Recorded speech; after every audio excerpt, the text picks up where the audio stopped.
Halo teman-teman dan adik-adik, kali ini saya ingin berbagi informasi mengenai bagaimana sistem pengolahan sampah dan daur ulang di Jerman.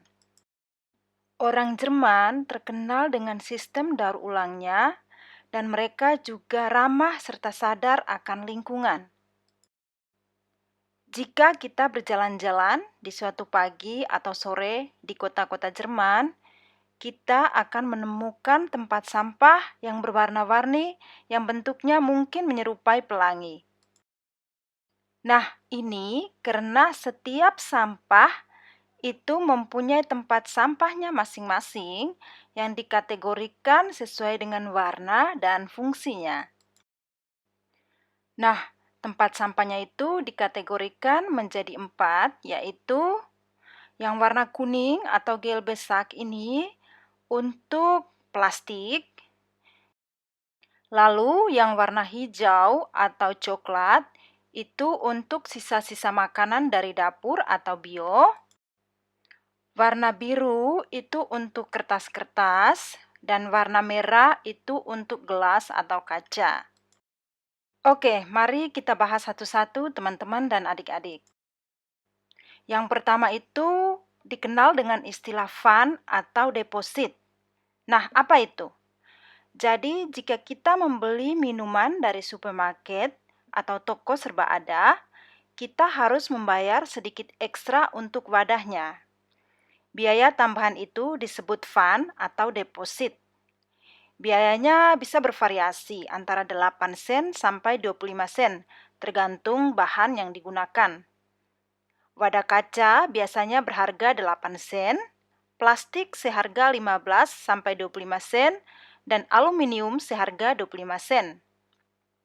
Wadah ini dapat kita kembalikan ke toko dan fund akan dikembalikan dalam bentuk kwitansi yang kita bisa bawa nantinya ke kasir. Tetapi jika label pada minuman mengatakan fund frei atau bebas deposit, tidak ada fund yang harus dibayar atau dikembalikan. Oke, lalu yang kedua itu kaca.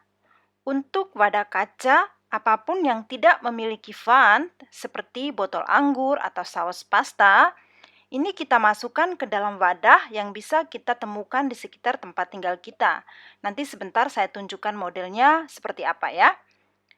Kaca harus dimasukkan ke wadah terpisah. Jadi untuk warna kaca yaitu bening, hijau atau coklat.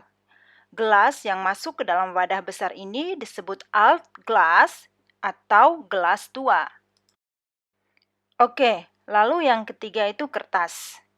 Semua produk kertas bersih, termasuk kotak karton, harus ditempatkan di tempat sampah yang berlabel papier atau kertas, atau alt papier yang artinya kertas bekas.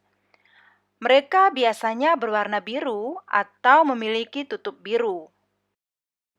Lalu yang keempat itu plastik atau aluminium. Wadah plastik dan aluminium yang tidak dapat diambil untuk fund atau deposit harus ditempatkan di tempat sampah berwarna kuning. Ini termasuk botol obat, cangkir yogurt, dan kaleng semprot. Oke, lalu yang kelima itu bio atau makanan sisa. Makanan sisa atau mentah harus ditempatkan di tempat sampah bertanda biomul. Rata-rata biomul ini datangnya dari dapur dan biasanya ditandai dengan plastik warna hitam seperti ini. Biasanya itu sisa-sisa dari makanan kita setiap hari, pampers, dan juga tisu-tisu bekas pakai. Nah, misalnya ini contohnya, habis lap langsung masukkan ke dalam, ditutup, selesai. Lalu yang berikutnya itu pakaian lama atau pakaian bekas. Jadi misalnya kita punya pakaian bekas atau pakaian lama yang sudah sesak atau kita tidak ingin memakainya lagi, tapi masih bagus untuk dipakai, kita bisa memasukkannya di salah satu kotak yang tersedia di sekitar rumah kita. Nanti saya akan tunjukkan contoh kotak ininya seperti apa ya. Selanjutnya, pakaian-pakaian bekas yang masih layak pakai ini akan dikirimkan ke negara-negara yang masih membutuhkan sebagai amal dan bantuan sosial. Nah, ini contohnya tempat sampah kita. Hijau dan coklat itu untuk bio, biru untuk kertas, dan kuning ini untuk plastik. Lalu seminggu sekali itu akan ada mobil sampah yang warna seperti ini, lila ya. Itu akan datang menjemput sampah kita. Itu biasanya di hari Senin. Dan hari Minggu sore itu kita diwajibkan untuk mengeluarkan tempat sampah kita yang ada di kotak-kotak seperti itu di depan jalan agar mereka bisa ambil dan masukkan ke mobil dengan mudah. Nah, ini seperti ini. Cus. Oke, lalu yang berikutnya ini pasti akan membuat teman-teman dan adik-adik kaget. Wow, kenapa bisa? Ya, iya bisa. Kenapa? Ya, itu begini. Orang Jerman itu mungkin terkenal dengan teknologinya yang begitu canggih. Jadi mereka itu suka sekali membeli barang-barang atau elektronik yang baru. Juga sofa dan perabotan rumah tangga yang mereka pikir, saya tidak suka lagi atau saya kurang suka lagi atau ada lecetnya di sana sini gitu. Mereka cepat sekali untuk membeli dengan yang baru atau menggantikannya.